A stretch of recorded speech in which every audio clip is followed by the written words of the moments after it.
To recover your data, all you have to do is git stop djvu decryptor.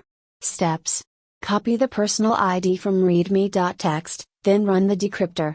Now click on Decrypt Files button. Wait for a few seconds.